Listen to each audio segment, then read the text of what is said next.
What it do? What it do? You know what to do. Like, subscribe, share, comment to my YouTube channel. Most definitely hit that subscribe button, that notification bell that alert you all content that will drop to my YouTube channel. It's very important that you hit that notification bell. Whenever I drop content, go straight to my device, go straight to yours. It will alert you every time when I get fresh new content drop. Also, make sure you hit the thumbs up, the AKA the like button. YouTube appreciate that. S.L.R Media TV appreciate that. Also, make sure you hit the subscribe button. I need everybody to go double back and spin the block. Go to my second YouTube channel, S.L.R Sports News TV. Make sure you like, subscribe, share, and comment over there. All help both of my channels grow, get more viewers, more subscribers, pushes both of my channels further into the YouTube algorithm to get noticed. So it's very important that you hit all three, and it's free. You like what I do, you like the content, make sure you donate to the Cash App, $ SRED40. All proceeds go directly to my channels. Appreciate everybody who continues to donate to the channel. Shout out to my subscribers. Shout out to my future subscribers. We in the building. We in the building. We here. Antonio, what up? What's good? Happy New Year's. Much blessings to you and the family for sure. Yeah, you hear Antonio. Make sure you like, subscribe, share the stream for sure. We in the building. Warren Hip Hop, 50 Cent, Diddy, Part 2. You know what we do. We break it down, repackage it up, ship it out accordingly. Yeah.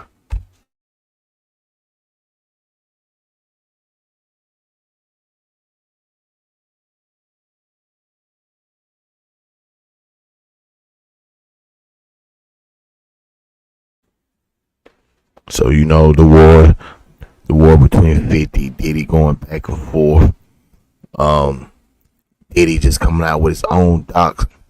What y'all think about that? I ain't checked it out yet. Most definitely gonna check it out and see what it's about. But the pettiness and back and forth between 50 and Diddy is an ongoing saga, and it's continued to go. And we most definitely here to break it down, repackage it up, and ship it out accordingly.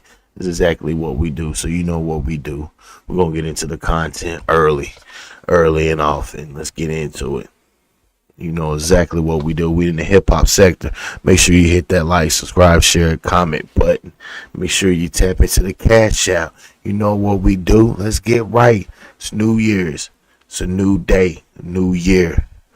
We on the road to 5,000 subscribers.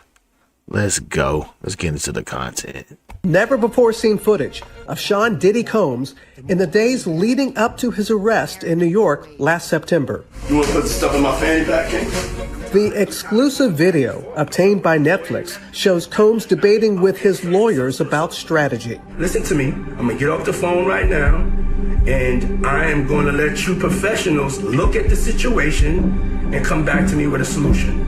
No matter what, no matter what nobody said. Let's just here and there, y'all are not working together the right way. We're losing. The footage is part of a new, highly anticipated docuseries by director Alex Stapleton and rapper and executive producer Curtis 50 Cent Jackson, titled Sean Combs: The Reckoning.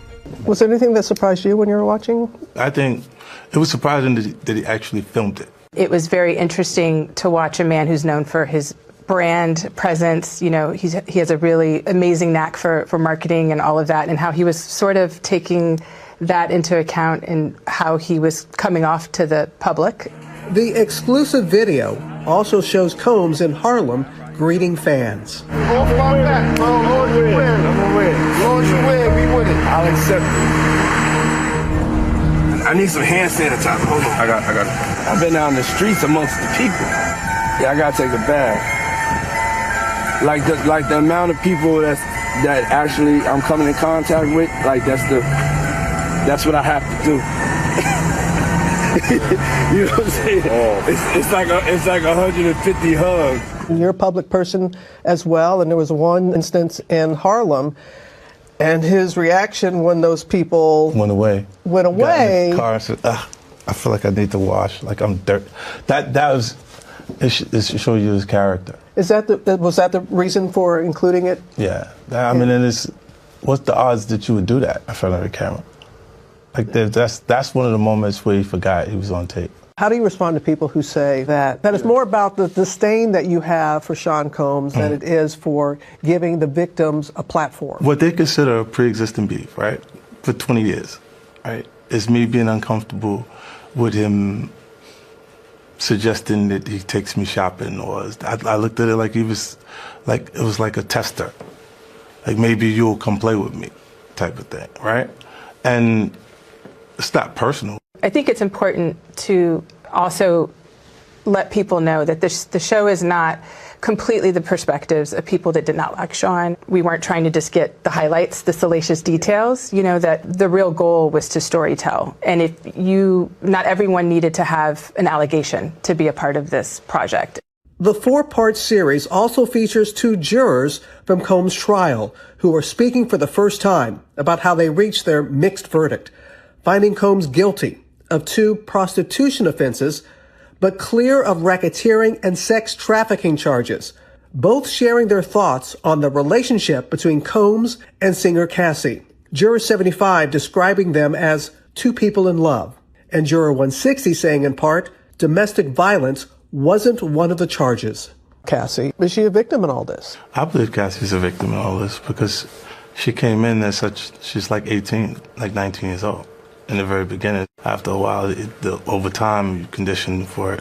The goal of what the film is trying to do is to let the audience kind of come in to ask questions like, were their decisions colored by certain things, and who got the benefit of the doubt, in that courtroom? Do you think that hip-hop culture was on trial as much as Sean Combs was? Not all. Look, if I didn't say anything, you would interpret it as the hip-hop is fine with his behaviors. There's no one else being vocal. So you would look at it and just say, because that mind your business, or let me not say nothing about nothing, or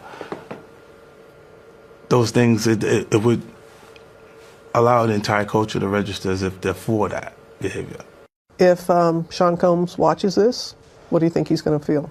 Like, wow, this is amazing. I think he's going to say this is the best documentary I've seen in a long time. Because you'll see people saying that. I mean, he may feel a different way about pieces and bits of it, but he knows the truth.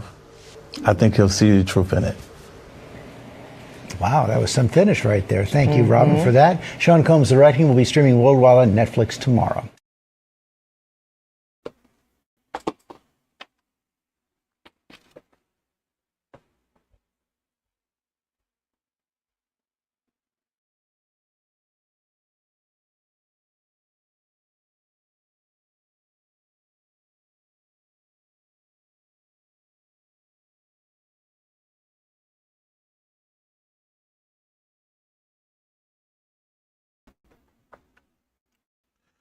Fifty.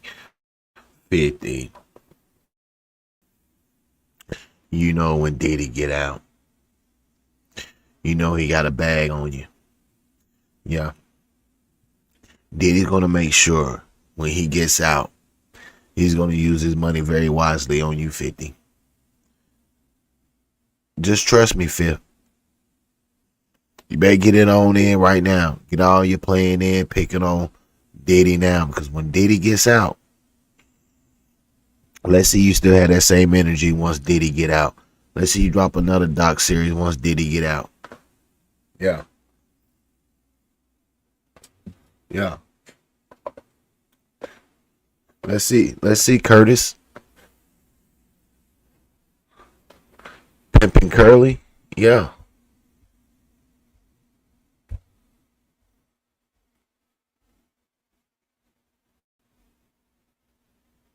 It was just a question of time before 50 Cent showed up. And when he did, he came in full blast. No filter, no compassion, just plain trolling. Instantly after Cassie's terrifying evidence regarding freak-off, hotel suites, baby oil, wigs, masks, and being taped without her knowledge.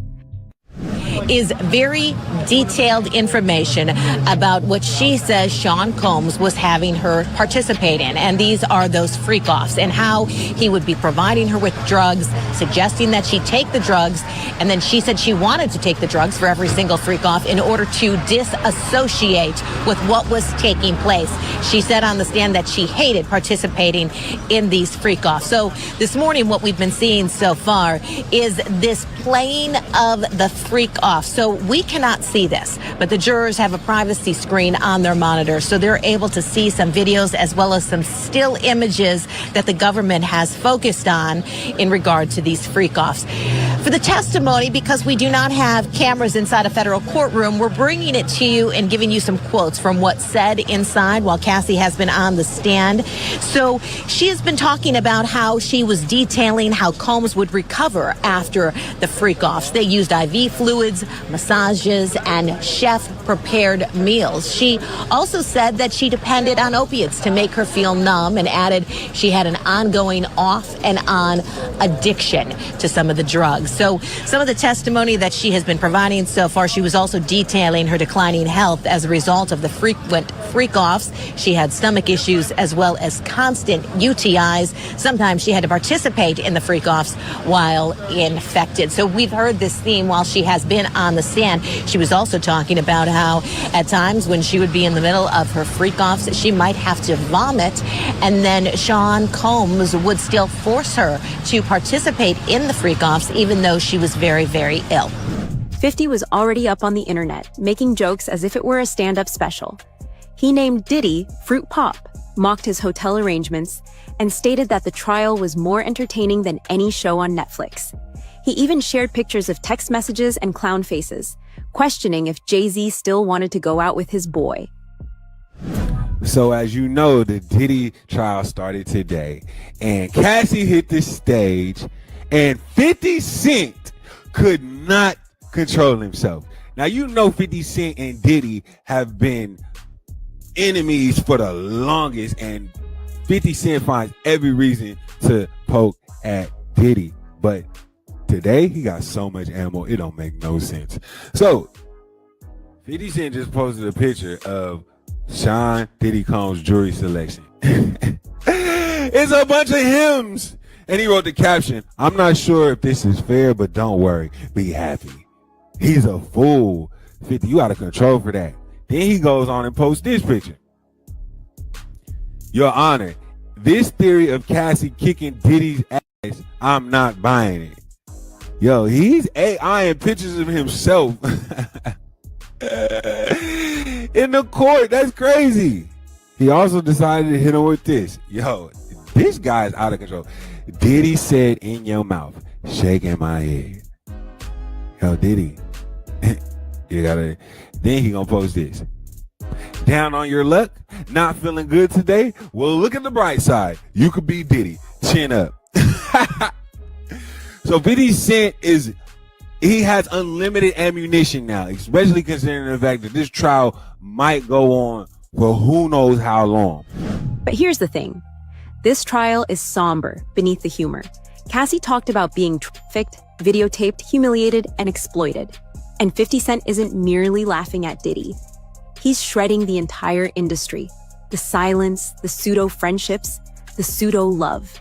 This is more than celebrity gossip. It's a reckoning. And Cassie is bringing some truly horrifying things to light. Because the idea on the defense side is to say that Cassie Ventura was not coerced into these sexual encounters with male prostitutes under threat of violence or humiliation the way prosecutors describe, but was a willing, even eager participant in the swingers lifestyle that they say Sean Combs led. Aaron, there was also some pretty surprising testimony today about Combs' drug use, allegations that he was addicted to opiates and at one point overdosed. What did we learn? Well, this was part of the defense strategy, to concede that he's a drug user. Now, maybe the public didn't know the extent, but the defense was pretty frank that at one point he was addicted to opiates. At one point he flew to Mexico to try what Cassie Ventura called a plant medicine type remedy that's not legal in the United States, that the two together tried just about every drug, MDMA, ecstasy, ketamine, that the night of the now infamous freak-off in 2016 in the Los Angeles Intercontinental Hotel, where an assault was then captured on video, that maybe Combs was high on a bad batch of MDMA. But the idea here, Eva, I think, was to say that the violence from Combs was not to coerce Cassie Ventura into sex. It was the result of drugs, or, in another aspect, was the result of jealousy and her infidelity. Because we also heard today, Eva, about her dating Kid Cudi and about her dating the actor Michael B. Jordan, and how that led to some pretty scary arguments, as Ventura put it, with Sean Combs. Diddy constructed an entire empire on mystery and power. And now it's coming apart in court, in the papers, and on 50 Cent's Instagram feed. When Cassie testified, the courtroom became very quiet. No music, no strobe lights.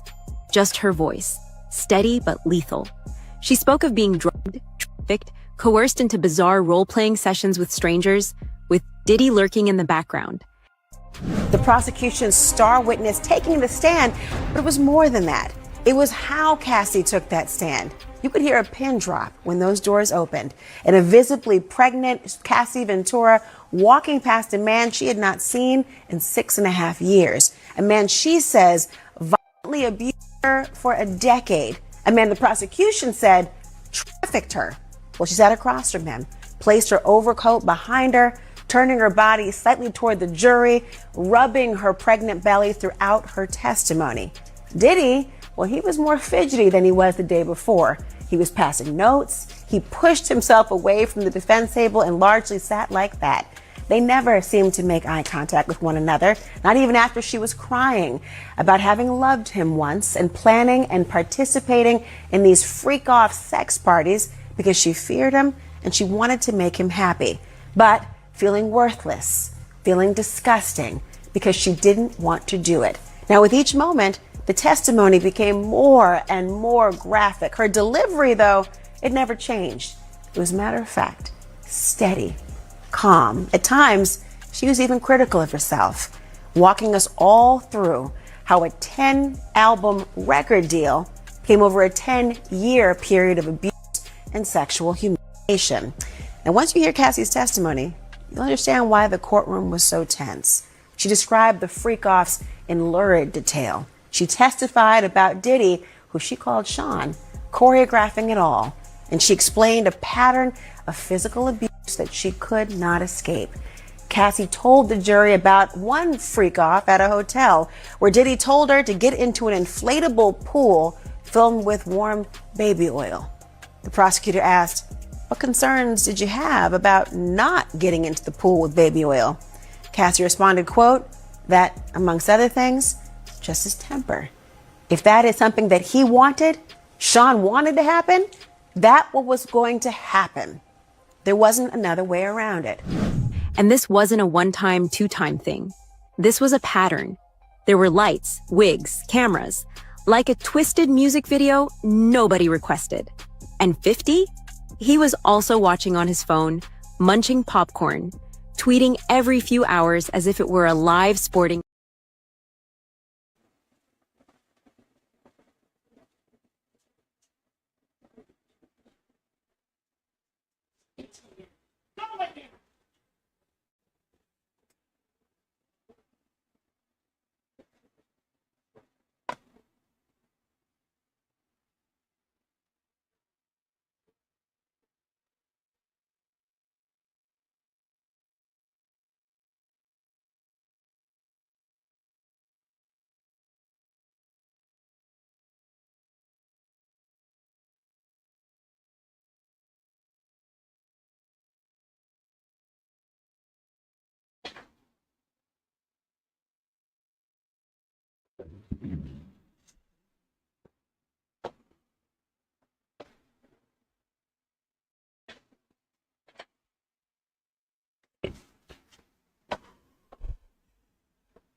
Event.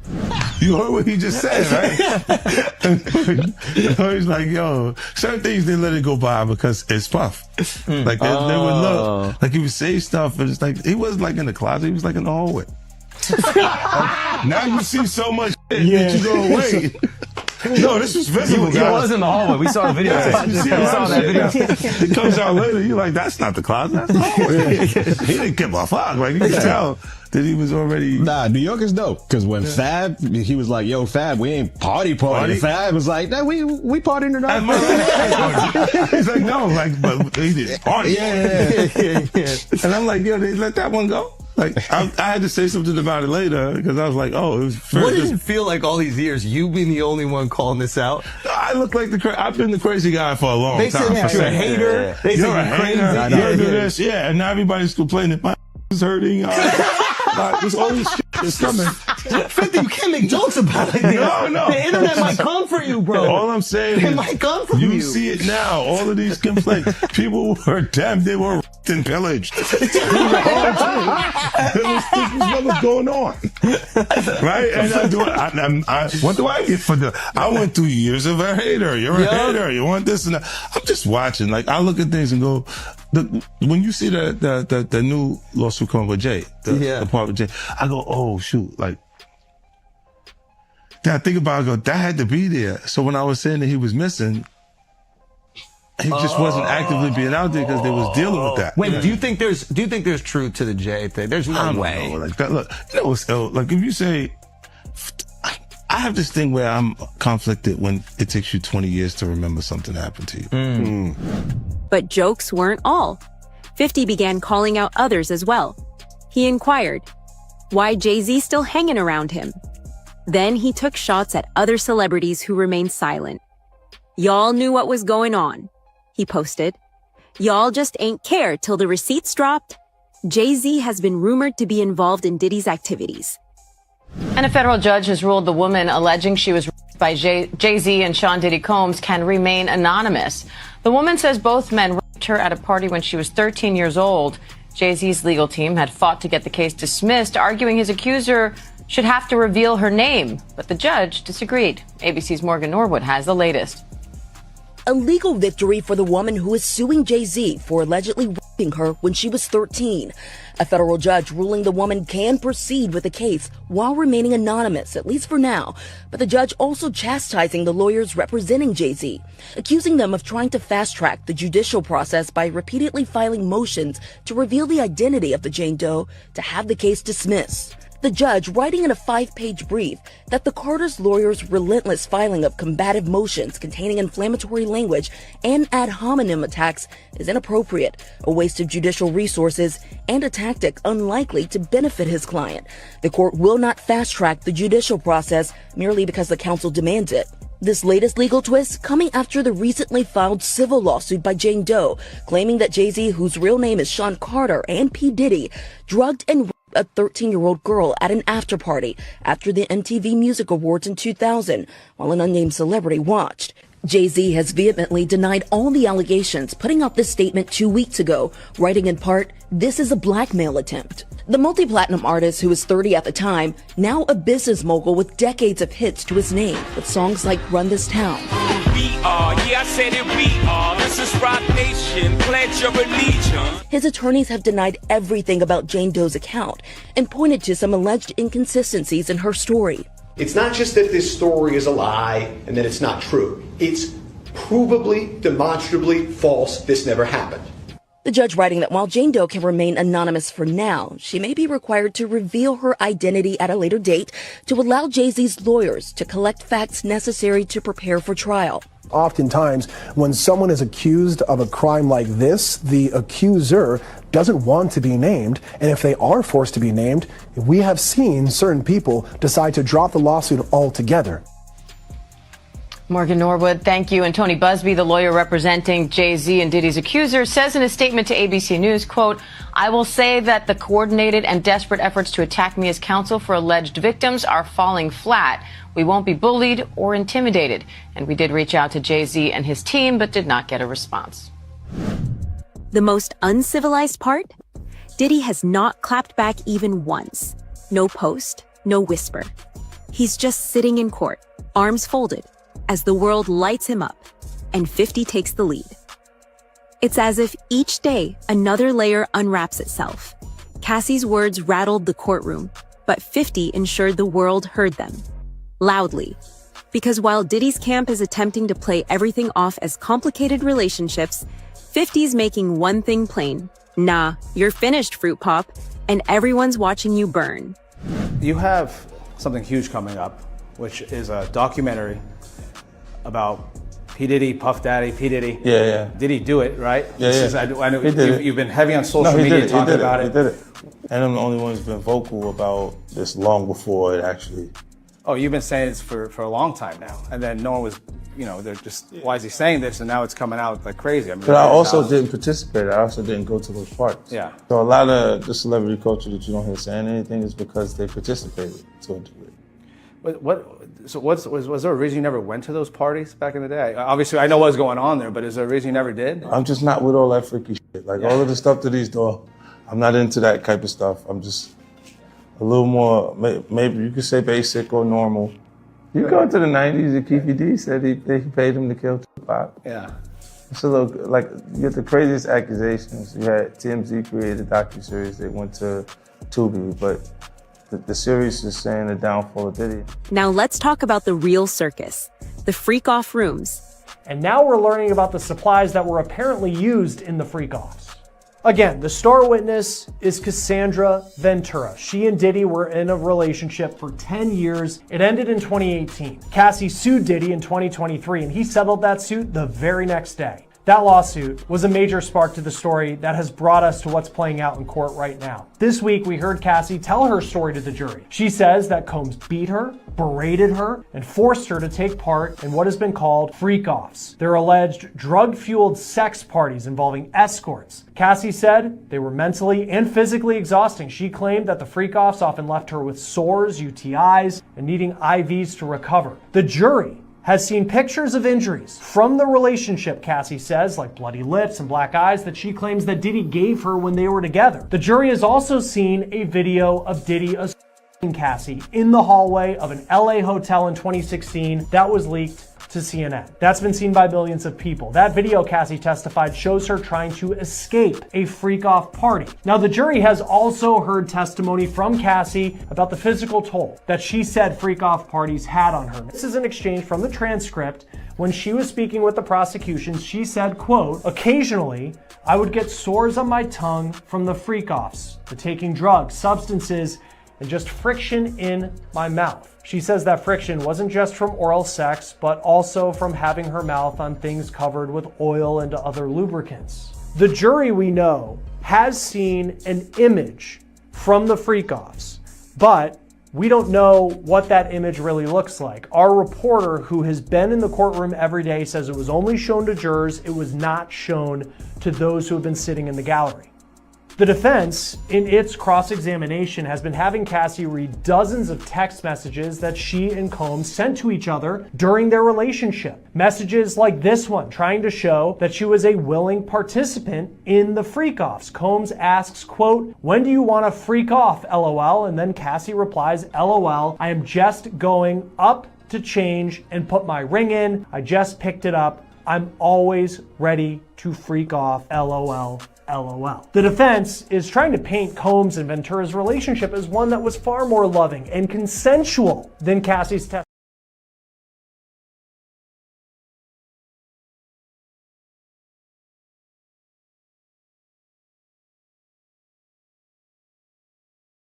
Cassie's testimony presented thus far, and also proved that she wasn't forced to be part of the freak-offs, but she was a willing participant, and beyond that, she often organized them, they say. That she was the one who contacted the escorts often and put these things together. Cassie said Diddy had a whole checklist. Nails had to be French tipped, body waxed, wigs ready. Sometimes she wore masks, other times stripper heels and leather.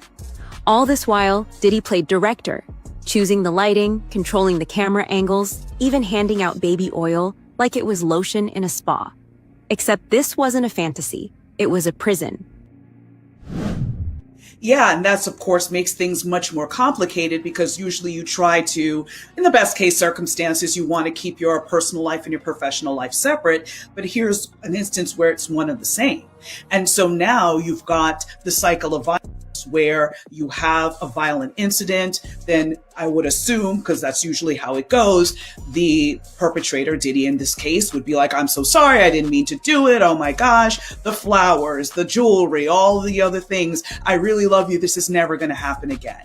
And of course, the survivor, because they are in love with the person, continues in the relationship. And then there's a period of peace. It could be months, it could be weeks, it could be a day. It all varies based on the relationship. And again, over time, that cycle gets tighter and tighter, where more violent events start to happen in a shorter amount of time versus maybe in the beginning of the relationship where there might be a violent incident and then the next one hypothetically could be a month later. So the cycle is basically the violent event, apologies, a honeymoon period, a buildup, and then another violent incident. And so she's been testifying about how he's brutalized her, but then again, you see them out on the red carpet, you see, her with jewelry and cars and all of these things, which is basically kind of like blood contributions, right? Because he's trying to get her to stay with him and obviously not report and not tell everybody his business. And again, a lot of this we saw in terms of the lawsuit, how quickly he settled, because he knew what was all going to come out. And he knew once the public started to hear about this, this was going to be very destructive for him. And of course, the law enforcement investigation really took it over the top. So I think this is going to be very much centered on the battered person's experience and having those experts really explain to the lay person how these types of relationships work. And 50 Cent? He took all that and turned it into meme warfare. But what made it worse were the texts. Cassie testified that Diddy would text her midday, asking if she was ready to perform. If she didn't respond quickly enough, he'd get cold, emotionless. One message read, "Who you wanna f tonight? Wanna call someone?" Cassie wasn't even thinking like that. She just wanted to be with him. But Diddy always pushed her toward others, paid escorts, strangers. 50 Cent took a few shots at Diddy a few months ago, implying Diddy and Jay-Z needed drugs to feel the intimacy of women. He's seemingly around Diddy a I lot. don't know. That was a real suburban question. Yeah, I know, right? Proximity. And the proximity. Proximity. That's the SAT hit parade word. I had to learn that. Do you think he knew all of the shit that was going on? Yeah, that was like a... I don't want to incriminate myself. I know, but the way he said it, like I said, no matter how you answer that shit, you snitching. Yeah, exactly. That was a nice kind of question. You asked the question like a fan. Hey, I grew up with white people, but one thing I know is how to get a black guy in trouble. But it's a great question. Yo, just give him the Happy Meal before you ask him to snitch, bro. You're not worried that if you throw little and you don't throw out allegations, but like you kind of poke fun at them. You just ask questions. You're not worried that it comes back your way, like people dig up your past and try to pull stuff up. I don't got that in my past. I'm not. Everybody got a little bit. Look, like, not that it's real enough. I took a pill, but it was for me to perform better, for her to remember, buddy. I didn't give her a drink so she forget what the happened. What the fuck is going on here, bro? Yes, I took the drink. I gave me the fucking drug to perform. So she could remember and possibly love me for that. Did it work? What the fuck? Yo, bro, look, I'm doing pretty good. Like, doing pretty good. You know what I mean? Like, but I'm just saying, you said it's the opposite of normal shit that we're talking about, bro. That is why. Well, I don't know why it's so hard for people So just for to people to acknowledge feel weird like shit is you weird. would have something or you would have reserved energy because you feel like you was doing it too, this is people that are looking on separation between their hardships or their the things that they got going on that would be issues and what a celebrity's issues would be. Wait, what does that mean? They think all celebrities are doing the same thing. Yeah. Right, and when you see, if I wasn't saying anything, guess what? You could safely say that a person on the outskirts that is not involved in hip-hop culture could think that everybody in hip-hop culture is with that shit. Inside the courtroom, things just keep getting darker. Cassie's testimony wasn't some emotional outburst. It was calm, steady, and brutal. She described how Diddy filmed her during sex acts with other men. Sometimes he'd watch from the corner. Sometimes he'd direct it like a movie. And every time, she felt less like a person and more like a something he owned. Another witness, a male escort, backed it up. Said he was paid thousands to sleep with Cassie while Diddy watched. Said she looked terrified, like she wasn't there. He left the hotel room feeling sick. Said the whole thing felt wrong, even if no one said no. We're also expecting Cassie Ventura to take the stand later on today, which of course is going to be very interesting testimony to listen to. Oh, without a doubt, Kelly. As you know, she's key to this case. She really is, and her testimony could make or break things for the government and for Diddy.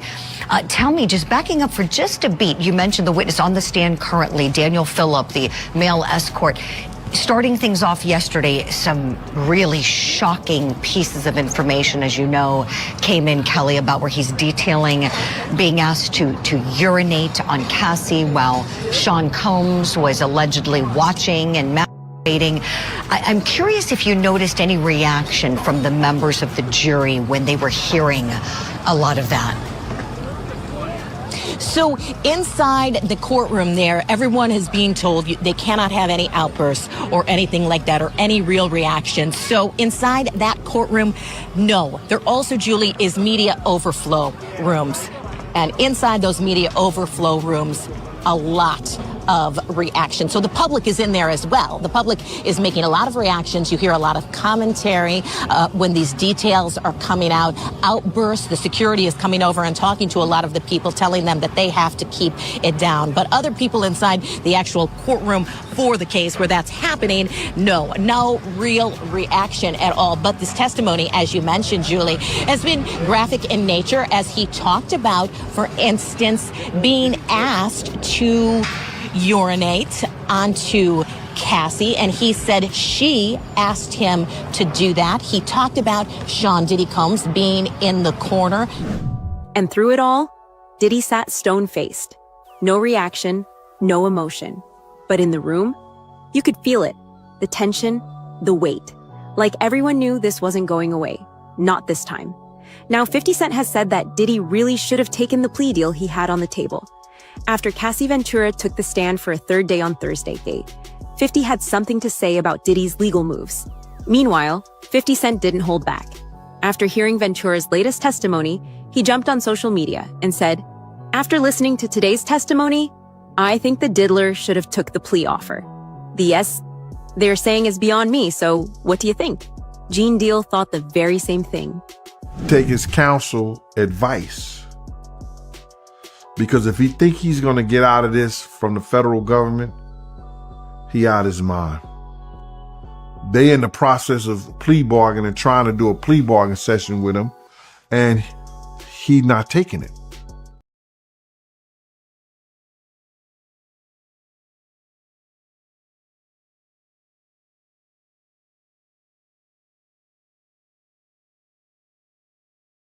Brad Bradford, his first lawyer with the Cassie situation, he said, give her the 10 million and make this go away, brother.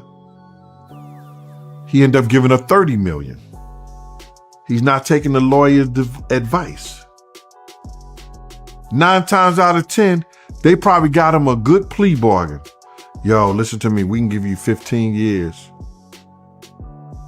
10 or 15 years. You do that, you come out, you only have to do like 12, 13. Come off to a halfway house. You still can live some of your life out as a free man. But if Diddy didn't take the plea deal, does he think he can win this case?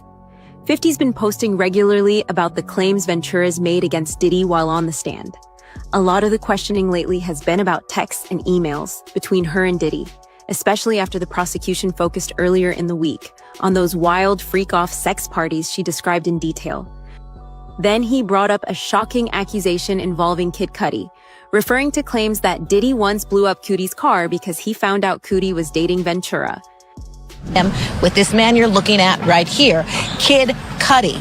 She was in one of those freak-offs, and then Sean got a hold of her phone and then realized that they had been having a relationship together, and she said that that did not go over very well, to say the least. So one of the other things that defense counsel has been saying back and forth with Cassie, when Cassie is responding with things like, "I can't recall, it's a long time ago," at one point defense counsel said, "Yeah, it was a long time ago, and it sounds like you were doing a lot of drugs." Cassie's drug use has been front and center in this case. She readily admitting to using drugs and that she had to use drugs in order to take part in those freak-offs. We can put some full screens up on the screen for you, kind of tell you a little bit about what some of the testimony has been like today. So she did testify that her friends knew about the physical abuse because they often witnessed it.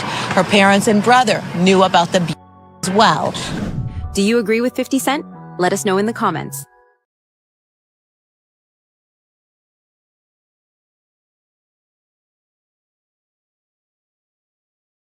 Where I feel. This is where I feel, bruh. This somebody was sending dudes out to try to me. This somebody was sending dudes out to try to hurt me. And if he was doing that and sending dudes out on me, you don't think he was doing somebody else, other people? Former Diddy bodyguard Gene Deal just dropped a bombshell, claiming 50 Cent's Netflix doc, Diddy, The Reckoning, buried the most explosive evidence about Shakur and Biggie's tragedies. And now, he's going public with what was allegedly too dangerous to air. This isn't just another conspiracy theory. Deal says he has proof Diddy knew Shakur would be targeted at Quad Studios, ignored multiple warnings before Biggie's end, and that $1 million check ties industry insiders directly to Shakur's tragedy. So why did Netflix leave it out? Let's break this down like a detective. First, the timeline. Gene Deal, a man who worked as security for Diddy during the height of the East Coast-West Coast feud, is now saying he was cut from the documentary after offering rare footage, photos, and first-hand accounts. But here's the kicker. He claims the production team lowballed him, then ghosted him when he demanded fair pay. So what was so valuable they didn't want to pay for it? And why would 50 Cent, a man who spent years trolling Diddy, suddenly play it safe? Here's where it gets messy. The Netflix doc already paints Diddy as a man who ushered Biggie to his end by overriding security warnings and pushing him to stay in LA despite threats. But Deal's version goes further. He says Diddy wasn't just reckless, he was informed.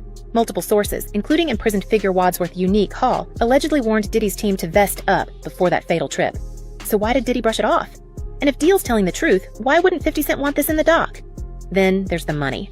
Deal claims he saw Eric Zip Von Zip flashing a 7-figure check shortly after Shakur's tragedy, allegedly payment for the hit, funneled through Barry Hankerson and Jimmy Henchman. He's saying that, Diddy, he put a hit out on you and Tupac, and that's the reason why Tupac got in Vegas. So, yeah, man. How you feel about that? Well, first thing first. I mean, that conversation been out there. He put his truth out there. A lot of other people put their truth out there.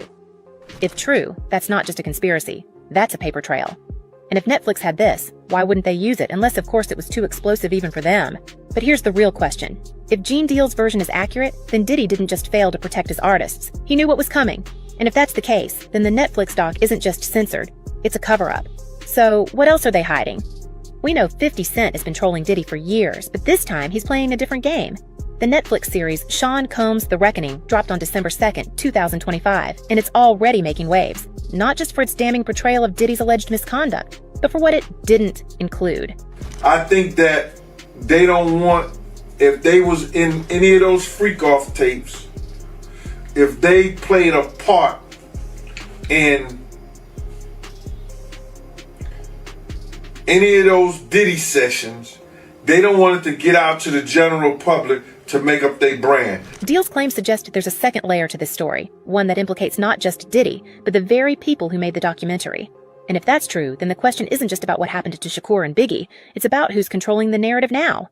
Let's rewind to the events leading up to this. Diddy's legal troubles have been well documented. His July 2025 conviction on 2 counts of transportation to engage in prohibited activities, his 50-month prison sentence, the civil lawsuits piling up. But the Netflix doc wasn't just about his legal fallout. It was about his role in the losses of 2 of hip-hop's biggest icons. And according to Deal, the most damning evidence never made it to screen. A lot of them, bruh, for real. They hope he get unalive some kind of way. It wouldn't be a tragedy to me. Some people deserve what they deserve. Because karma don't always hit you, bruh. Marlon Wayans don't know what he's talking about. And if you read about karma, it don't always come back to that individual. We've heard the theories before. Diddy's alleged involvement in the Quad Studios incident, his push to keep Biggie in L.A., despite the dangers, the whispers about $1 million bounty on Shakur's life. But Deal isn't just repeating rumors. He's claiming he has the receipts. Literally, a check, he says, that ties Diddy's inner circle to the tragedy. And if that's true, then the Netflix doc isn't just incomplete, it's a whitewash. But why would 50 Cent, of all people, hold back? This is the same man who spent years mocking Diddy's legal troubles, who called him a raccoon after his courtroom sketches went viral, who's made a career out of rubbing salt in wounds. So why would he suddenly get cold feet? Deal's theory? Money? Power? Fear? The kind of fear that makes a man like 50 Cent, who's never been afraid of a fight, suddenly play it safe. And then there's the footage. Because now they see when this dude was talking with his lawyers, he'll do anything and everything and use his money to change the narrative. No matter who gets hurt. The doc includes clips of Diddy in the days before his arrest, strategizing with his lawyers, complaining about needing hand sanitizer after touching fans in Harlem. But Deal says there's more. Footage so explosive it could rewrite the story of hip-hop's darkest era. Footage that allegedly shows Diddy's team ignoring direct warnings about Biggie's safety. Footage that could prove Diddy wasn't just negligent. He was complicit. But here's the thing. Netflix says they got their footage legally. Diddy's team says it was stolen. And Deal? He's saying the real story was never meant to see the light of day. So who's telling the truth? And more importantly, who's lying? Let's talk about the $1 million check. According to Deal, Eric Zip Von Zip was flashing it around like a trophy after Shakur's tragedy. A payment, he claims, for a job well done. The money allegedly came through Barry Hankerson and Jimmy Henchman, 2 names that have been tied to the darkest corners of the music industry for decades. It's so complicated, convoluted, chaotic. It's hard to actually figure out what's what, but it's becoming clearer. If this check exists, it's not just evidence, it's a smoking gun. And if Netflix had it, why wouldn't they use it? Unless, of course, they were told not to. We know Diddy's team has been aggressive in their legal threats. They sent a cease and desist to Netflix before the doc even dropped, calling it a shameful hit piece. They've denied the allegations, called the sources unreliable, and insisted the footage was stolen. But if Deal's telling the truth, then the real theft isn't the footage, it's the truth itself. And then there's the question of motive. Why would Diddy's team go to such lengths to suppress this? Simple. If the public found out Diddy knew Shakur was walking into a trap at Quad Studios, if they found out he ignored warnings about Biggie's safety, if they found out he was connected to $1 million payment for a hit, well, That's not just a scandal. That's a legacy destroyer. That's the kind of revelation that doesn't just end careers, it ends reputations. But here's where it gets even more complicated. I used to be hurt because I knew the people that she had around her was Puff Boys. So we could never connect like that. So only time I tried to connect with Miss Wallace is when she needed me and she used Perry Sanders to call me. Deal isn't just a random whistleblower. He was Diddy's bodyguard. He was there. He saw things. And if he's willing to go on record now, after all these years, then we have to ask, what changed? Did someone get to him? Or did he finally decide the truth was worth more than his silence? We also can't ignore the timing. The Netflix doc drops in December 2025, just months after Diddy's conviction. The world is already watching, already dissecting every detail of his downfall. So why hold back the most explosive evidence? Unless, of course, someone didn't want it out there. And that brings us to 50 Cent. The man who spent years trolling Diddy, who's made a fortune off controversy, who's never been afraid to throw a punch, metaphorically or otherwise. So why would he suddenly get cautious? Without that. And then us coming up, 50 and everybody, what you made think they get bulletproof trucks for? Deal's theory is that 50 Cent was pressured, that the powers that be, whether it's Netflix, Diddy's legal team, or someone even bigger, made it clear that some lines shouldn't be crossed. But here's the thing about 50 Cent. He's not the type to back down, not unless there's something in it for him. So what's the play? Is he saving the biggest revelation for a sequel, or is he being played? Let's not forget the bigger picture. Diddy's not just a music mogul. He's a man with connections. Connections to politicians, to law enforcement, to the kind of people who can make problems disappear. And if Deal's right, if there really is a check, if there really is footage that proves Diddy knew what was coming, then we're not just talking about a documentary. We're talking about a conspiracy. The man put a lot of there himself. So whether it's true or it's a lie, he got to answer for that. And whatever his explanation is, we're going to see. But he said this. And that's where we are now. A former bodyguard, a censored documentary, $1 million check, and two of the most iconic tragedies in hip-hop history. The question isn't just about what happened to Shakur.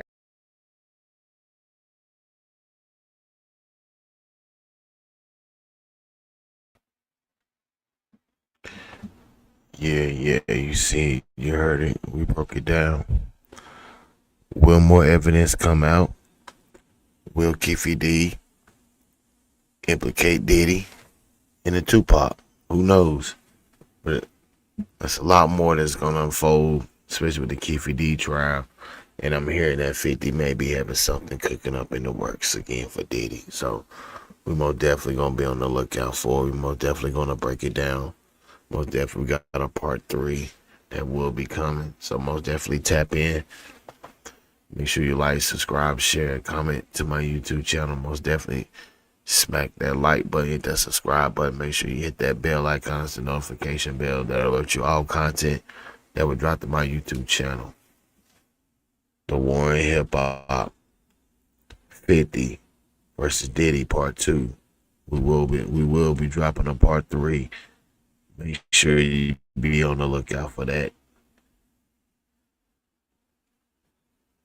Yeah, for sure. Will Diddy get his revenge on 50 when he get out? You never know. Any day, Diddy could be getting out. Who knows? But we will see. Make sure you tap in. We in the building. Like, subscribe, share, comment to my YouTube channel. You know what to do. Hit the subscribe button. Hit that cash app. I'm out. Peace.